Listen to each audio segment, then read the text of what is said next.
The Star Wars scene is pretty difficult these years, with the release of the new trilogy and The Mandalorian, plus the new Clone Wars season coming up, and also Jedi Fallen Order. It seems like the less popular content, like the video games and this series, is making up for the movie, which had a pretty negative review mostly. But let me take you back to a more simple time. Let me take you back to 2004. In 2004, around 6 people, engineers, artists, designers, began thinking about what kind of Star Wars game they could make. And many ideas were brainstormed, and the process lasted for about a year. Over 100 concepts were decreased to about 20. Concepts including a third entry for the Knights of the Republic games, a Darth Maul game, a bounty hunter game, a game about a Wookiee, or a game about the last member of the Skywalker family. The feedback of many consumers helped shape the identity that their game took as they developed these ideas. The production of the game was greatly aided by many concept arts created to showcase the change between the era before the Empire and the era after the Empire, to give this feeling of a lived-in universe, to show how the galaxy reacted to the Empire taking over. One of these concept arts depicted a Force user taking down an entire Star Destroyer using only the Force. Eventually, these people showed George Lucas himself a 1-minute animation of, quote, kicking someone's ass with the Force, and George's answer after seeing this video was simply, go make that game. And now that the concept was solidified even more, for this game they wanted to make the Force something great, and they wanted to show the power of the latest video game consoles to truly unleash the power of the Force. On April of 2005, after months of planning, the team would receive encouragement from George to create a game centered around a secret apprentice under Darth Vader's training. The game would take place between Revenge of the Sith and A New Hope during the Jedi Purge, a period that at the time was largely unexplored. This would also help greatly to tie in both trilogies together. Perfect. George would also spend hours discussing plot details with the writers of the game to ensure that every character stays within canon personality-wise. And after a couple more details, creating the game's soundtrack, the engine, the motion capture, voice actors, blah blah blah, we finally got the finished game in 2008. Originally released in PS2, PS3, Xbox 360, and Nintendo Wii, The Force Unleashed is a Star Wars game taking place between Episode 3 and Episode 4, starring a brand new original character as the protagonist. Apprentice of Darth Vader, he is tasked with hunting down survivor Jedi to complete his training as a Sith and eventually take control of the Empire alongside Vader. The game also released on iOS, Engage, Nintendo DS, PlayStation Portable, and Java-equipped mobile phones. After Resident Evil 4, I don't think I've ever seen a video game that has so many re-releases and so many different hardware. Not only did the game have a lot of re-releases, but it's also said to be the fastest selling Star Wars video game ever. Well, I as a kid played the PS2 version and the PSP version, so they're the ones I will be talking about. So without further ado, let's see what made Star Wars The Force Unleashed work. I want to be more organized than in my last video, so for now, I will tell you the complete story of the game, and after that we'll talk about gameplay and other stuff. The game begins with a text scroll. The game picks up after Order 66, the Jedi Order is now in pieces, Jedi are scattered across the galaxy, and Vader has been dispatched to eliminate a Jedi located in the planet of Kashyyyk. Vader arrives and exits his ship. After a Commander Stormtrooper talks about being ambushed, Vader answers by force choking him and telling him he does not care for his failures, he is here on a mission of his own. Vader proceeds tearing through the Wookiee forces and his own alike, and after a battle in the open with many Wookiee soldiers, a human man orders Vader to leave. Vader, however, recognizes that this is the Jedi he's looking for, and after trying to kill him by destroying the platform he stood on, the battle begins. Vader ends up winning this battle, of course. However, before finishing his opponent, Vader senses a far more powerful Force user nearby. Vader asks where the Jedi's master is. However, Vader had killed the master long ago, and as he raises his saber to finally end the Jedi's life, his saber is taken out of his hands and ends up in the hands of a kid. After choking and ending the Jedi's life, Vader stands in front of the boy debating whether or not to kill him. As many stormtroopers arrive and point their guns at the boy, Vader eliminates his own troops and takes the boy with him. After this, we go through a time skip. Many years have passed, how many we really don't know, however, enough for the boy to have turned into a young adult. The apprentice kneels before Vader as he is kind of knighted, in a way, into a Sith. However, he is not a Sith quite yet. He has yet to prove himself by destroying Vader's enemies. Vader has located a Jedi, and it is our task as his apprentice to eliminate this Jedi. However, being Vader's apprentice, we have to be extremely careful not to let anyone see us. We have to eliminate both Vader's enemies and Vader's own troops. Otherwise, the Emperor might know about our identity and ruin our plans. We proceed towards our ship to depart at once. We get some exposition about our pilot, Juno Eclipse, via our trusty droid companion Proxy. At this point, you can tell Galen, or codenamed Starkiller, isn't very friendly towards other people outside of Proxy. Starkiller reminds Juno that Vader killed our last pilot, and that she's only here to take us where we need to go, and ask no questions. After getting into our ship and on the way to Nar Shaddaa, we get more information about our target via Proxy again. If you hadn't picked up by now, Proxy can transform into virtually any person inside Imperial records and access their information and history. Proxy has training in many styles of lightsaber combat, however in this version of the game we don't really see or train with Proxy ever. Proxy tells us that the objective is the Jedi Ram Koda. This Jedi didn't quite trust the clones entirely, so he decided to rely on his own militia instead, and when Order 66 was issued, he was able to survive and escape with his own militia until now. Koda has finally showed himself after many years in hiding, in an attempt to draw Vader out and eliminate him. We land on the nearest entrance inside Koda's ship as he notices our presence, and finally we begin our very first mission. After tearing through halls of both Koda's militia and stormtroopers alike, we will finally reach Koda himself. Koda is surprised and also insulted by our presence, since he was expecting the Sith Lord Vader and not us, a quote-unquote boy. The battle begins, and after cornering Koda against the wall between our saber and his own, Koda attempts to convince us to not kill him by telling us that we will not always be by Vader's side and that he sees himself as our master in the future.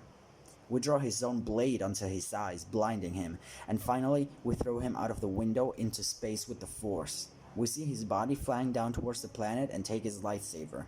The mission is over.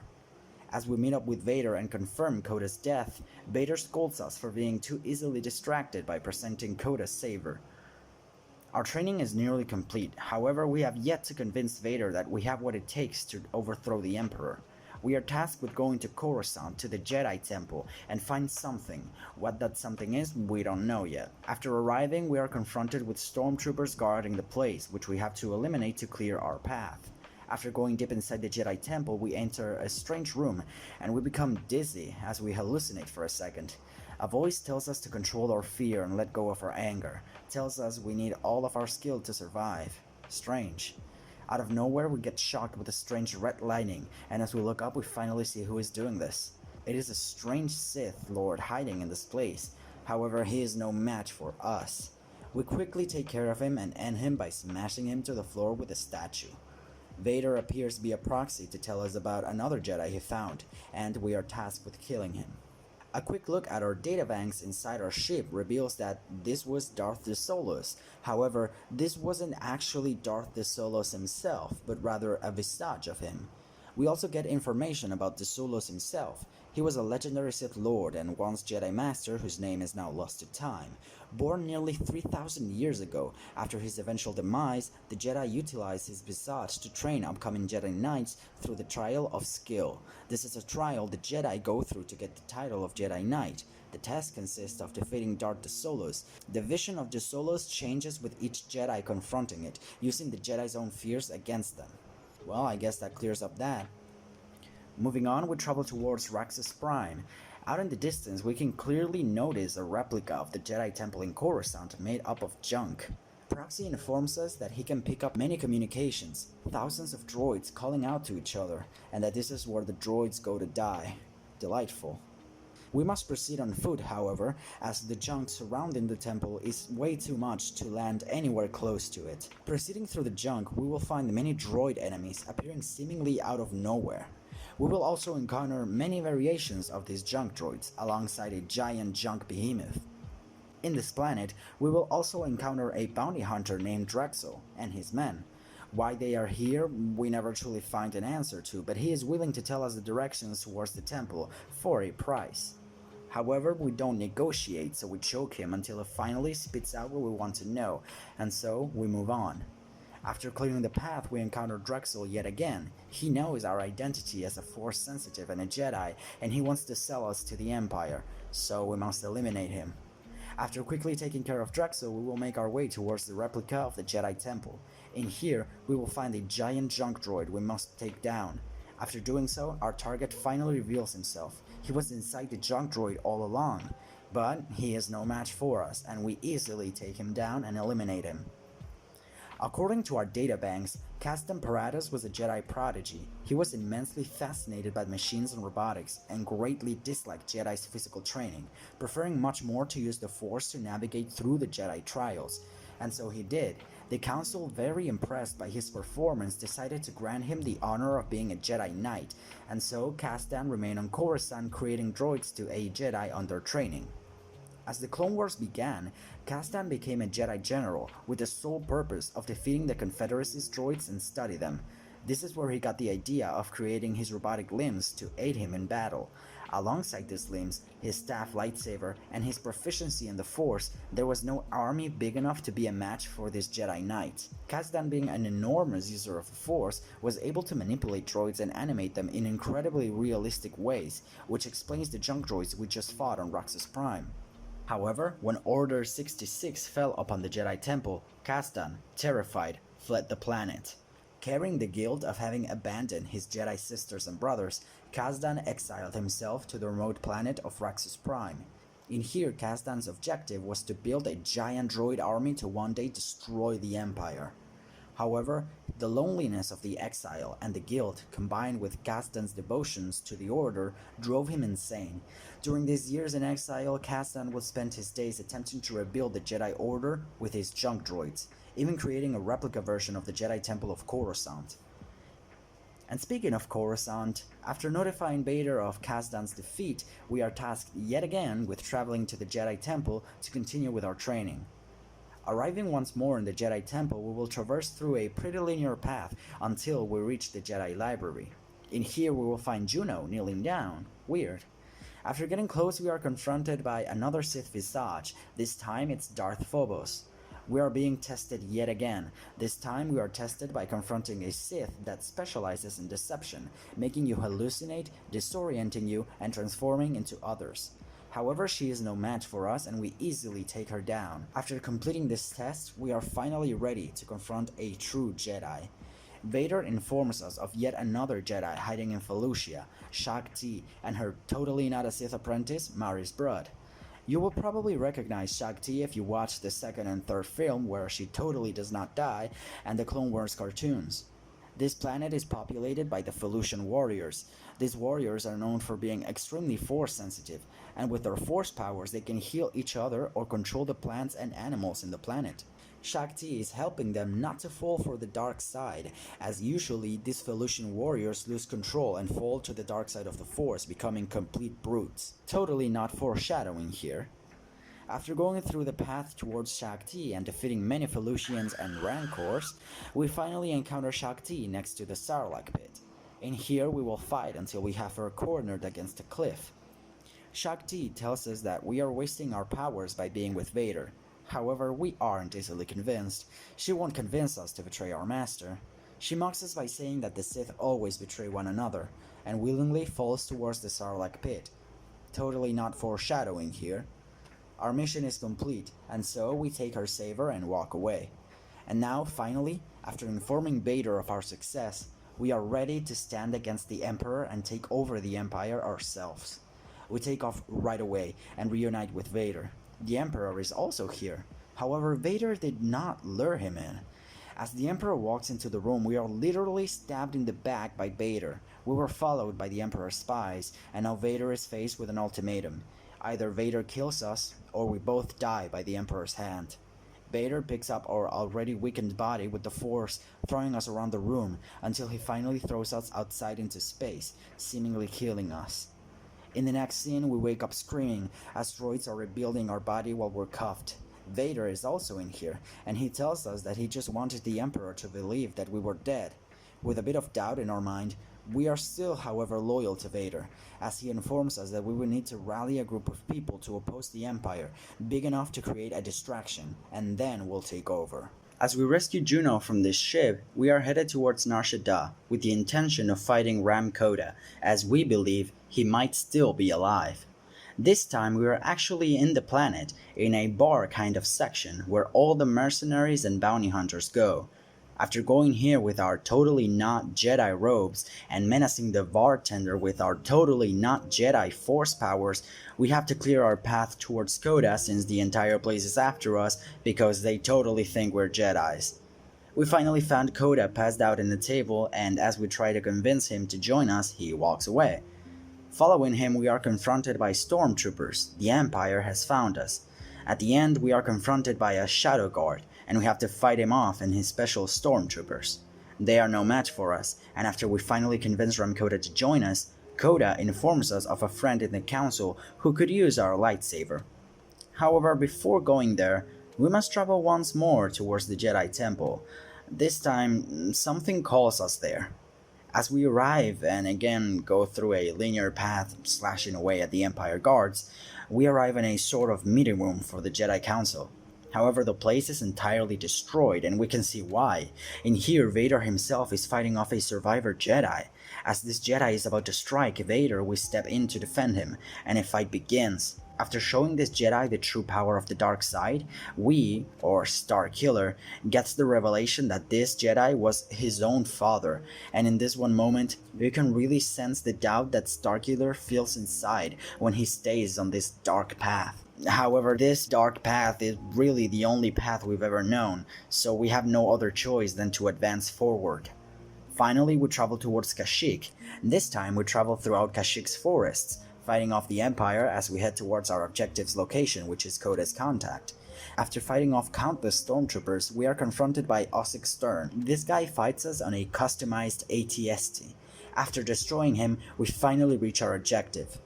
She thinks we're an assassin, however, we reassure her, telling her that we are a friend and that we come with Koda. She thinks Koda is dead, and we found out that her father was Koda's contact, feeding him information about Imperial targets, which helped Koda in the many attacks against the Empire that he did.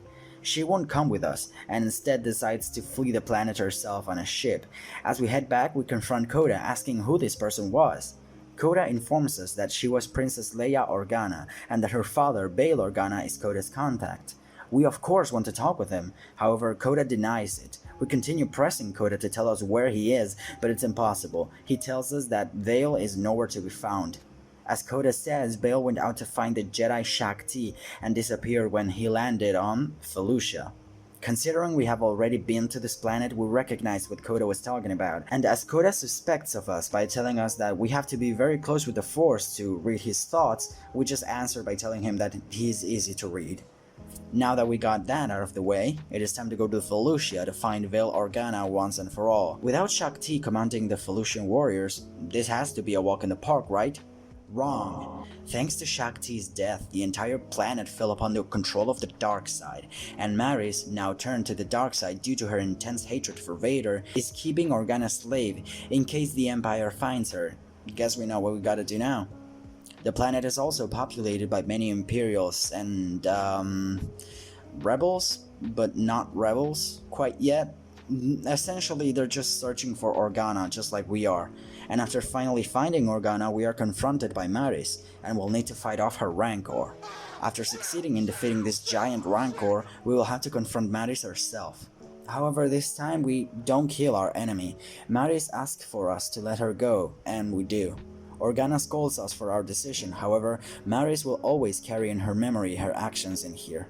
While Maris had a lot of hatred for Vader and she could easily be turned, it was more so the actions of the planet itself that corrupted Maris, and the intense affiliation with the dark side that this planet has. After rescuing Organa, we inform Vader and ask him what we should do next.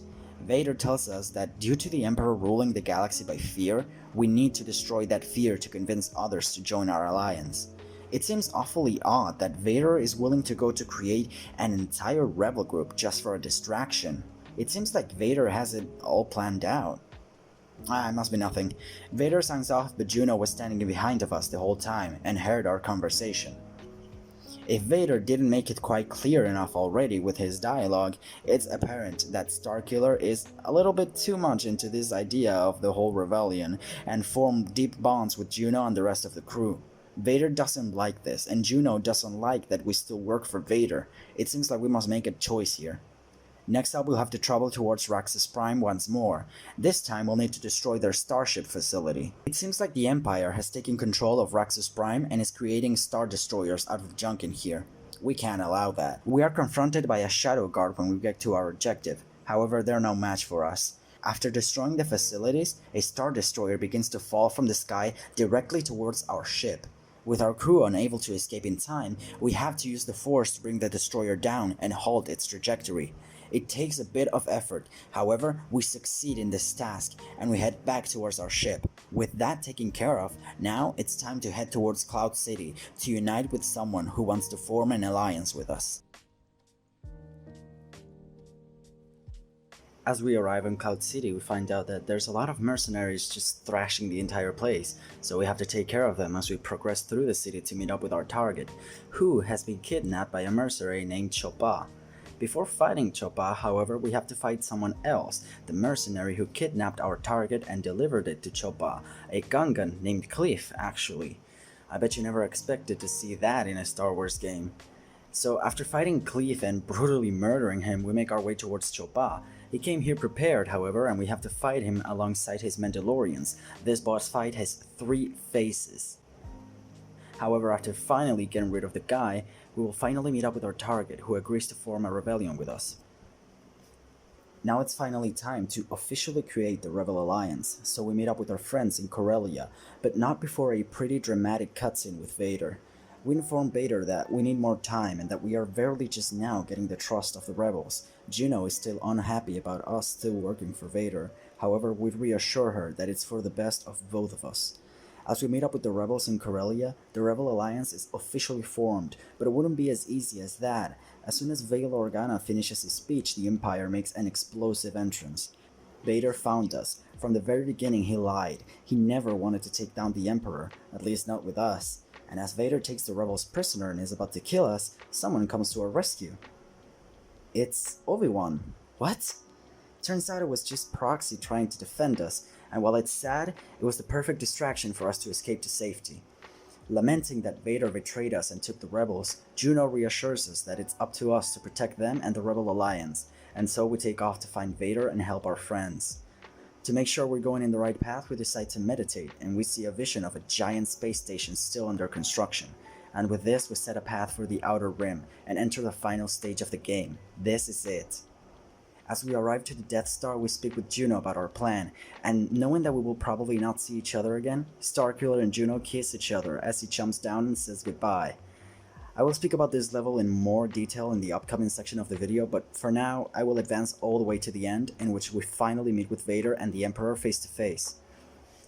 Our friends are being told that they will be tortured and questioned and then publicly assassinated, so that any opposing forces will be discouraged from doing so.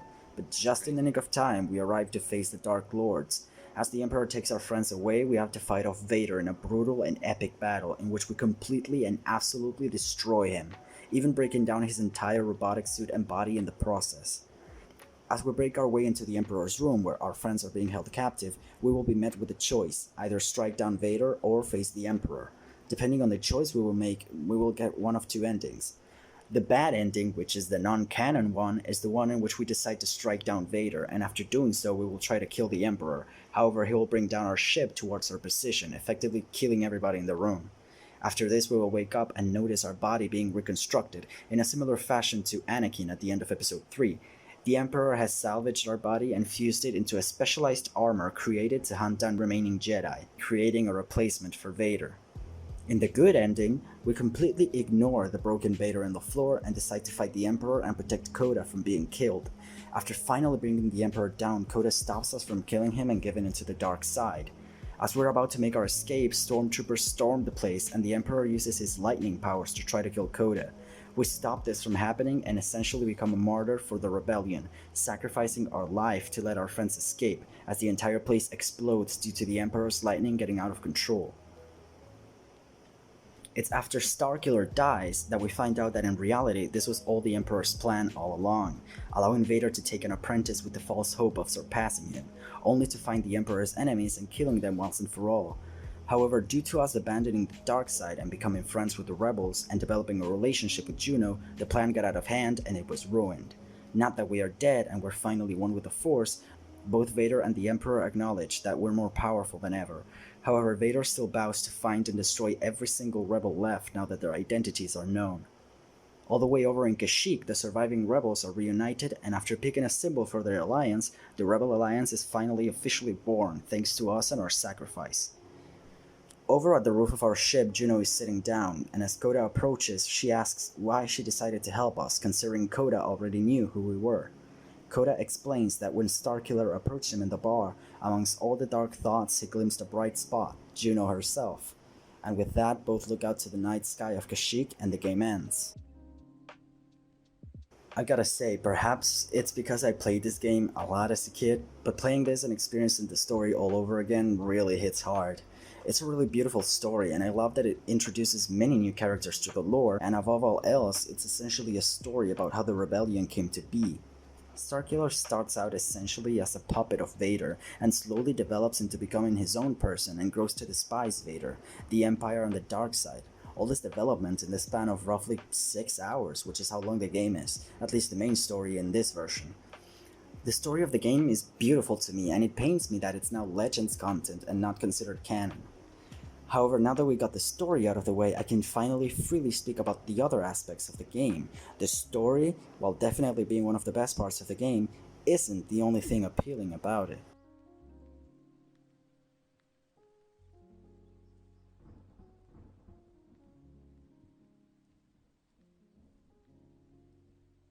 Let's talk a bit about the gameplay of The Force Unleashed.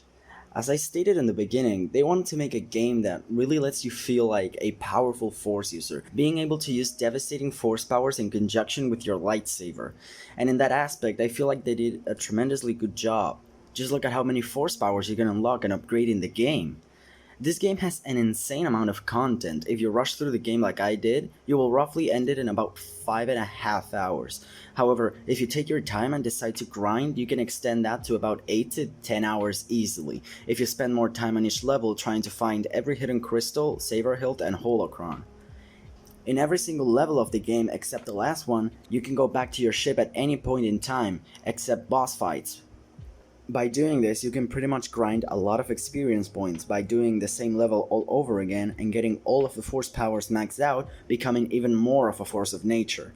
There's a lot of collectibles in the game in the form of Jedi holocrons. These holocrons will unlock concept artwork in your ship, which is always appreciated. These are optional and they only unlock concept artwork and won't grant you anything else. However, as an artist myself, I can appreciate this, and it's especially fun to go through the new holocrons you found and see amazing art of characters and environments. This is what shaped the game after all.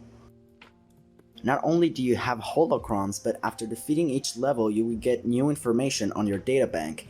Every single planet you visit, every character, every enemy, everything has an article on the databank of your ship, and it goes into amazing levels of detail describing everything. This is something I truly appreciate, and I think it's amazing. They could have definitely not have this at all, but they still decided to give you extra information about everything you see in the game. You will also encounter many different lightsaber hilts and crystals. 3 red, 3 green, 3 blue, 3 purple, and 3 orange, each one with a slight variation in color. The lightsaber hilts are presets, so you can't customize them as much as you can in, for example, Fallen Order. However, having the option to use other hilts is always nice. I've always had a special connection to this one. I always thought it looked cool. Most of the saber hilts are from characters from the movies, like Vader, the Emperor, Luke, Anakin, and such. The game also has many different outfits Starkiller can wear. A lot of missions will grant you with an outfit to wear after completing it, like the heavy training gear for Raxus Prime, the light training gear for Felucia, and so on. You can get 2 special outfits by picking one of the 2 endings of the game, the Jedi Ceremonial Robes and the Sith Stalker Armors respectively, and don't worry, after completing the game you can go through it again with everything unlocked, so you can get both in one save file. The PSP version of the game is relatively the same as the PS2, albeit with slightly worse graphics, but don't worry because the PSP version makes up for that with insane amounts of content. If the main story of the game wasn't enough already, the PSP version contains 3 different game modes plus a multiplayer mode. Order 66 has you go through, like is said in the title, Order 66. Essentially, you're just defeating waves of troopers and different enemies. Force Duel Mode has you go through many different Jedi and Sith enemies. And finally, Historic Mission has you go through many important moments from the movies, like the fight with Count Dooku, the Geonosis Coliseum, or the fight with Vader in Cloud City, amongst others. However, unfortunately, these characters don't have their own sets of animations, so you're stuck with Starkiller's animations and powers even if you're playing as someone like Vader, which can look extremely goofy. If I remember correctly, the Wii version also has a duel mode in which you can pick 2 different characters and fight, which is also really nice, and looks about the same as the PS2 graphic-wise. Speaking of graphics, I want to talk a bit about the presentation overall in the game. This is something that I thought of even as a kid. The game visually looks painfully average as a PS2 game. It won't blow your mind with amazing visuals aside from the environments themselves, which are amazing to look at, and most of the cutscenes are pretty bare bones and some lack a lot of polish. I'm not sure if the PS2 version was somehow a bit rushed, maybe the studio behind it didn't get enough money, which would explain why the cutscenes don't look as good as they could look. I mean, this is running on the same console as Silent Hill 3 for God's sakes. But yeah, the graphics won't really blow your mind, and the animations and cutscenes can sometimes look pretty rushed, lacking polish, and in the worst cases, stiff. A point of criticism for this version is the lack of facial expressions. The mouth of characters sometimes barely even open as they speak, and aside from Juno, who surprisingly has believable amounts of facial expression, the rest of the cast has very lacking facial animations, with Starkiller being one of the worst characters suffering from this. Get used to his expressionless face because that's most of the times the only thing you'll see. In some scenes in the game, like when you're in the middle of a QTE, which is something I'll touch on in a moment, Starkiller has some facial animations, so why they're not added into cutscenes, which are the most important parts of the game, I really don't know. Sometimes even the subtitles will go out of the black bars that appear when a cutscene plays. Even as a kid, I thought that was pretty weird. My main criticism here is that overall the game does the job visually, but they could have definitely added more polish and it would have looked much better if they did. Something that I did like a lot was the voice acting, especially Sam Witwer, the voice actor and model for Starkiller and the voice actor for the Emperor. I've always loved Sam for his work on The Force Unleashed and The Clone Wars. He's someone who really loves this universe, and each time he's featured in a video game or a cartoon as a voice actor, he always gives his all, and that's something I really admire. Overall, the voice acting in the game is pretty solid to me. Let's start with the gameplay, finally. At first you will play a Kashyyyk level as Vader. This serves as an introduction to the controls and lets you get a feel for every input and such. As Vader you get basic force powers, you get your force push, choke, saber throw, repulse, and if you hold down your force push you're able to make things levitate. By letting go of the button and pushing a direction, the thing will go flying towards that direction. And if you're aiming at an enemy, well, you know what happens then. You can also use this ability to take control of turrets and have them shoot enemies. However, I've noticed that the aim is so terrible it's basically worthless to do this. Plus, using any force powers would let go of the turret, so usually I don't even bother with that. In the first stage, your lightsaber is powerful enough to bring down enemy Wookiees in one single strike. However, as the stages go on, enemies will be more resilient to your strikes, and basic enemies like stormtroopers take up around 4 strikes to finally die. You would think boss fights are the best thing about the game, right? Hunting down Jedi, having to fight them off with your amazing force powers. However, to me, they prove to be the most annoying part of the game, with very few exceptions. See, boss fights don't really give you a lot of information about what is going on. Usually a boss fight will have you mindlessly mashing square to attack, hoping that the enemy will be dumb enough to stop blocking your attacks and take a hit. Maybe go into a QTE in which you need to mash 2 buttons and then you get a free strike at the enemy and then repeat.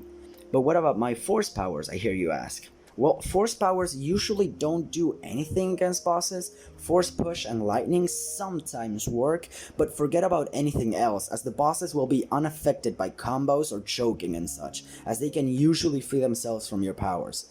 Things like force repulse, throwing them with a force, attacking with a force push or lightning combo with your saver, they very rarely work, and it's never clear when they work and when they don't work, and that's my major gripe with the boss fights.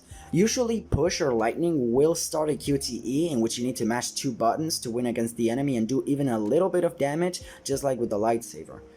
You never feel like you're in control of the fight, and you never feel like you know what works and what doesn't work. And sure, I know I'm fighting experienced Jedi, but whenever I don't know what to do effectively to attack the enemy, and when the enemy doesn't have a clear pattern to their attacks and actions, it's really hard to know what to do, and this in turn makes the fights feel mindless, boring tasks to advance the plot.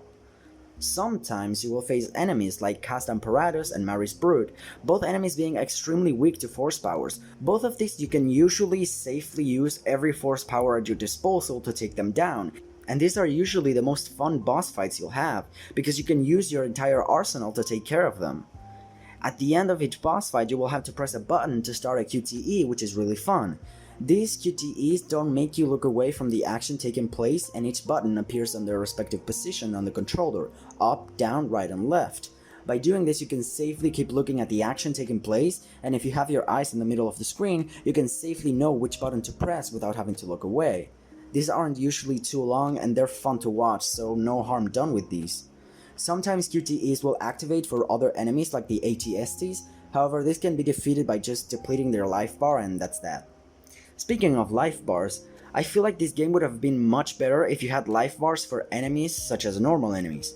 In later stages of the game, some enemies can become pains in the ass due to their high amounts of HP, and in places like Cloud City you will get swarmed with enemies who can very easily overwhelm you, turning nice challenges into annoying and frustrating fights that have you being pushed to the floor, unable to do anything for the entire encounter, or fights that drag on longer than needed because the enemies have insane amounts of HP.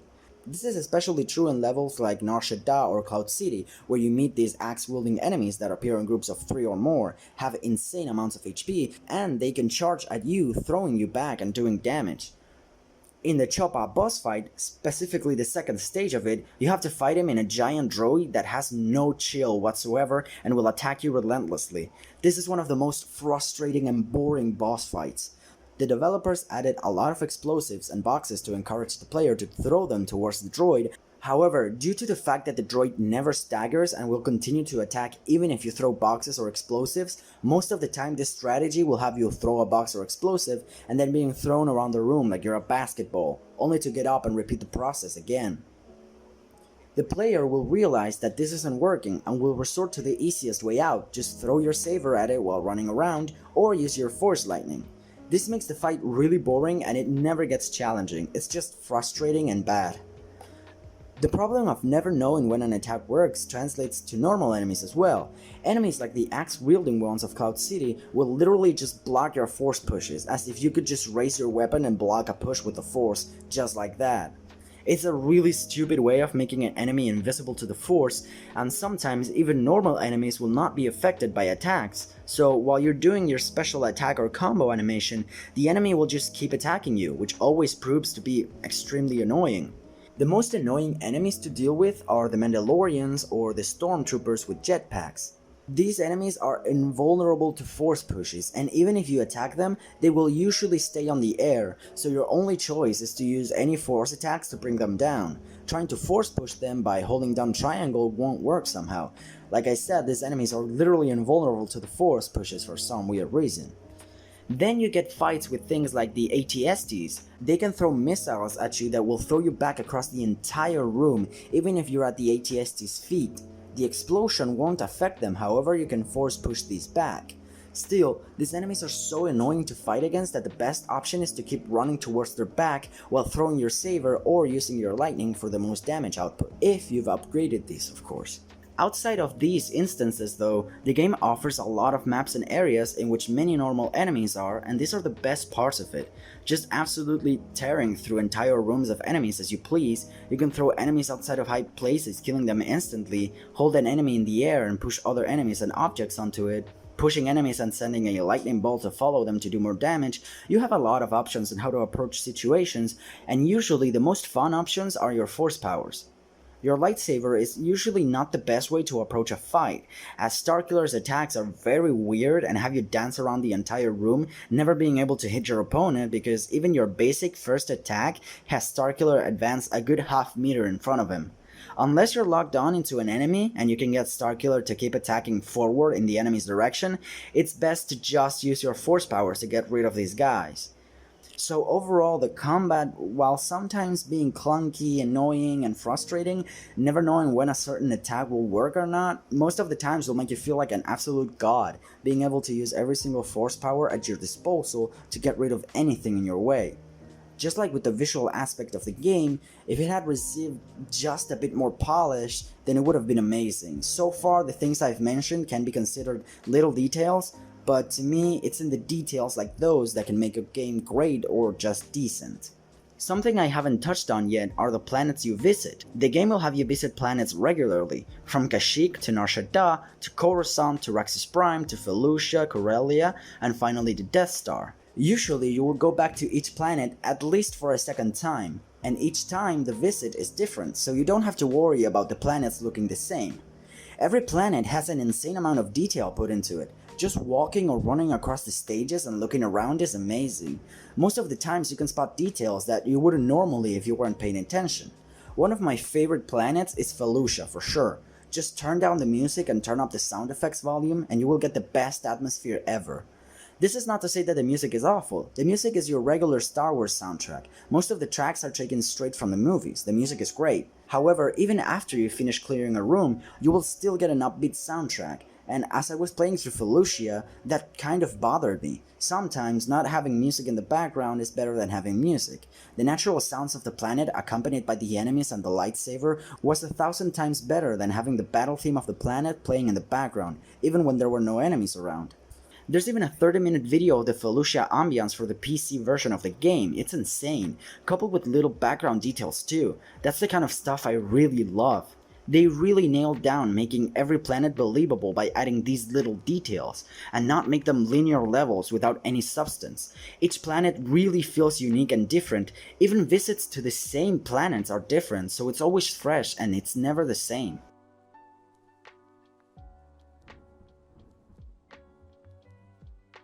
I won't give this game a rating. I don't think I'm qualified enough to do that, and I don't like giving things ratings.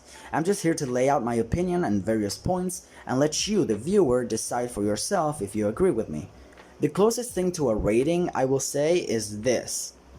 The Force Unleashed is not a perfect game and had a couple of issues that even as a kid I picked up on and bothered me. However, I think this game is something that should be experienced if you're a Star Wars fan.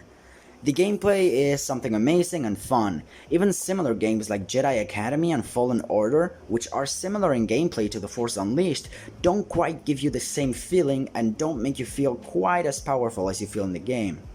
The music in this game is the same quality as the music of the movies, which are amazing too, and the story introducing interesting and new characters, as well as showing you how the rebellion came to be, even if it's not canon anymore, is something I feel every Star Wars fan should experience at least once. All of this combined, the gameplay, the story, and the insane amount of content in different versions is what I personally think made Star Wars The Force Unleashed work. Thanks for watching all the way to the end. I'm gonna take this time to remind you that aside from making these videos, I'm also an artist. I'll always link my Deviantart and Twitter at the end of every video, which are the sites I use the most to upload my art. I also have Newgrounds page and a Pixiv page if you want to check those out. I've got them linked in my channel. If you want to see my art and support me by sharing it around, please consider checking my Twitter for almost all my art and my Deviantart if you want to see my more serious stuff. I would also greatly appreciate it if you could share this video around and tell me what you think about it in the comments. Thank you again for watching until now, and I'll see you next time.